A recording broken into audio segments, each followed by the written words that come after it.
మనిషి కనిపెట్టిన విషయాల్లో 3 అద్భుతాలు ఉన్నాయి, 3 దౌర్భాగ్యాలు కూడా ఉన్నాయి. అద్భుతాలు 3 ఏమిటంటే, 1 నిప్పు, 2 చక్రం, 3 కంప్యూటర్. ఈ 3 అద్భుతాలని మనిషి కనిపెట్టింది. నిప్పు కనిపెట్టడం వల్ల పచ్చి మాంసం తినే మానవుడు పరిపక్వం చేసిన ఆహారం తినడానికి అలవాటు పడ్డాడు. నాగరికత మారిపోయింది దాంతో. చక్రం కనిపెట్టాక మొత్తం పారిశ్రామికవేత్తలందరూ వచ్చారండి, పరిశ్రమలు ఏర్పడ్డాయి. చక్రం లేకపోతే బండి లేదు, ఏ వాహనం లేదు, కారు లేదు, లారీ లేదు, 2 బండి కూడా లేదు, ఏ పరిశ్రమ లేదు. కంప్యూటర్ కనిపెట్టాక మొత్తం అంతా, ఈ మొత్తం నడిపించే విధానం అంతా కంప్యూటర్ ద్వారా నడుస్తుంది. అలాగే మనిషి కనిపెట్టిన వాటిల్లో 3 దారుణమైన విషయాలు ఏమిటంటే, 1 తుపాకీ కనిపెట్టాక ప్రపంచం నాశనమైంది.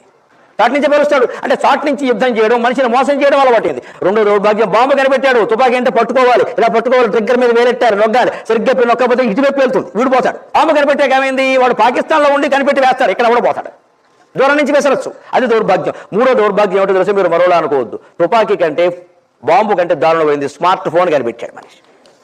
ఇది బాంబు